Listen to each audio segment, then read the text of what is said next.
Yeah, it really is. And I think the FAA in a lot of ways just punts it back to the CFI, and you're absolutely right that it's a huge hole. And I really look forward to ultimately in our ground school app be able to sort of teach this like as a feature of retaining your flight instructor certificate or keeping it current, because I really think if you think about it like an opportunity and you realize, like we said, that it could be like, because everybody has to do a flight review, this could be somebody that hasn't flown in 10 years. This could also be somebody that's been getting a certificate, not getting a certificate, but flying every year, right? And maintaining their certificate via a flight review. And you just don't know.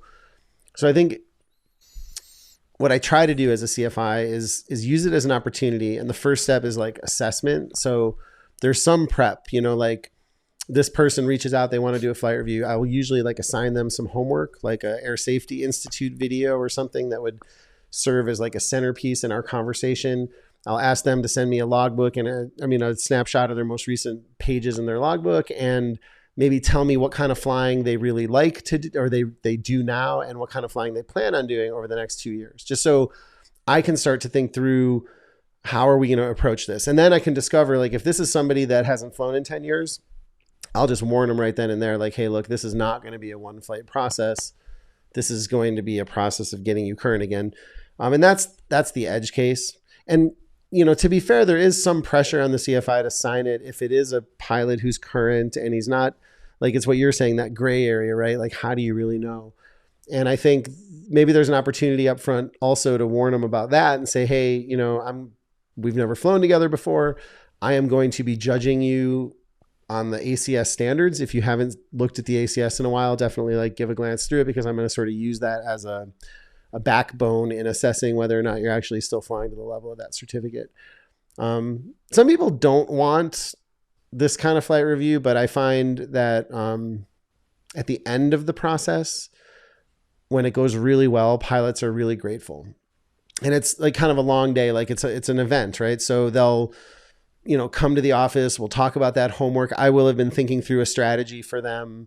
Usually it involves standardization. So usually for me, because I'm so passionate about standard operating procedures and their role in making pilots safe over time, I'll usually introduce some of that stuff, but I'm pretty light up front. There's a whole lot of assessment going on. So maybe we'll fly a point A to point B flight. So even after the oral and the conversation and reviewing some of the knowledge and the flight planning, which might be like 2.5 hours in the office, we'll maybe fly from point A to point B, and I'm still kind of in assessment mode, creating like what are the battles I'm going to pick for the day. And if the pilot is flying to the level of the certificate and they're not doing things that I would like them to do, like they're not doing enough checklists, right? I'm going to sign them off, right? I'd love for them to do more checklists, but I'm not going to hold back their flight review for something like that if they're flying the airplane safely and not breaking laws. And so, I could still see that there's gray areas around the ACS. Like, how hard do you, pin people down? Like where it says maintain coordination in slow flight. Like, we all have different standards there. So I could see how that's a slight gray area. And there is some overall gut feeling of, is this person safe? And I'll usually review emergency procedures. And it's rare that I get a pilot that is flying 100% to the level that I want them to. More often than not, they're flying in a way that I think is safe. So what I want to leave them with is a review of emergency procedures and this new way of thinking of standardization in their flying. And at the end of those flight reviews, usually I sign their book. If it's a 60 or 70% person, I'll sign their book and I'll say, I don't think you're unsafe. I think you passed, in quotes, your flight review. You've got to check this box. However, and then I'll give them a sort of a report.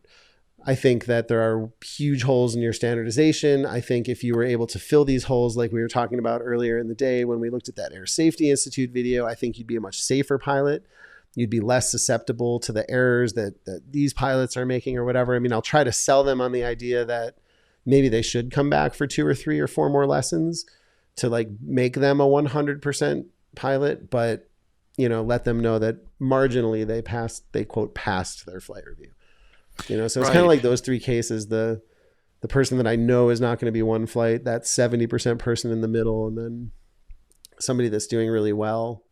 I suppose there are 2 just people that I mean, there have been people where I'm like, I can't, based on what I saw today, sign you off. Like you might be a great pilot, but when you slammed the nose wheel in and we started porpoising down the runway, it was just, I can't, in good faith say you're good to go next time. Maybe it was an anomaly, but we have to fly one more time. There's definitely been those kinds of things. A question I have when I do flight reviews sometimes is I want the flight review to be special. I want it to be unique. And I want to work on special issues associated with loss of control and emergencies and such. So I don't always do, what would amount to sort of a private pilot check ride with every facet of steep turns and, departure stalls and arrival stalls and the whole gamut of things you would do on a check ride. I'll do a few things and then get into rudder exercises and coordination exercises and emergency procedures and engine loss on takeoff, but without working on all the components of the ACS for a private pilot. So do you feel like you need to do all of the standard ACS requirements for private pilot and then load them up with all of these kind of special tasks? I don't do that. No, I wouldn't either. I would pick select ones, and like you can tell a lot. Like if you pick just slow flight and a stall, maybe one of the stalls even, like slow flight, power off, power on stall gives you a great idea of who you're flying with. And I think that loss of control is the leading cause of accidents, but I like to just check the box. I don't want to spend a lot of time. I personally don't think that most accidents, this is kind of a funny thing to say because loss of control is the leading cause, but I don't think that most accidents are a result of pilots not knowing how to fly the plane. I think there's other components in that chain that lead up to a loss of control of the airplane. But we do have to check that box, right? I remember years ago, this is funny, just a small digression, but years ago I had a student go to Hawaii, get checked out in an airplane, fly his friends, come back and tell me how it went. And I said, how was it? He's like, man, that checkout was dodgy. He's like, it was so ridiculous. He's like, I just flew around the pattern twice. And I'm like, well, really? He said, yeah. He's like, I got on the plane with this old timer guy and he just told me to start it up. He watched me do the startup. He watched me taxi out. He watched me do the takeoff. We climbed up and did my, stayed in the pattern. He watched me go around 2 times. And he said, yeah, you're good, and signed me off. And honestly, from where I was sitting, I thought, it's not like I would do a checkout that way, but I think on my side of the table, this kid doesn't know how much you can see in 2 trips around the pattern.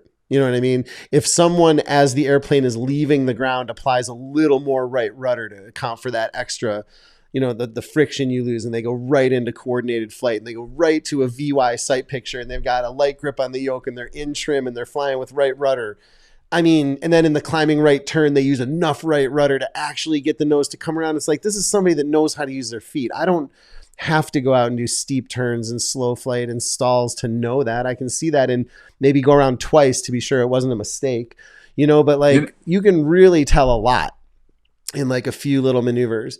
And I think for me, the flight review, again, is more of an opportunity. Like I like to assume that the pilot is going to be at least that good or at least good enough. And when I say follow the ACS, you can do it for that one maneuver for slow flight. What are all the ACS things, if you're not sure if they're borderline. But I like to sort of get that stuff out of the way and move on to the emergency procedures, which I think might actually come in handy if they need it in the next, 24 months. And also encourage them to try to standardize and start reviewing accidents and implement procedures that would prevent them from making the mistakes we're actually seeing out there. And I know anyone hearing this might bristle. So let's be clear. They have to know how to fly the plane. Like they can't completely suck or will bog down right in that aerodynamics area. And that would be a thing where I would probably say this is going to be more than one flight.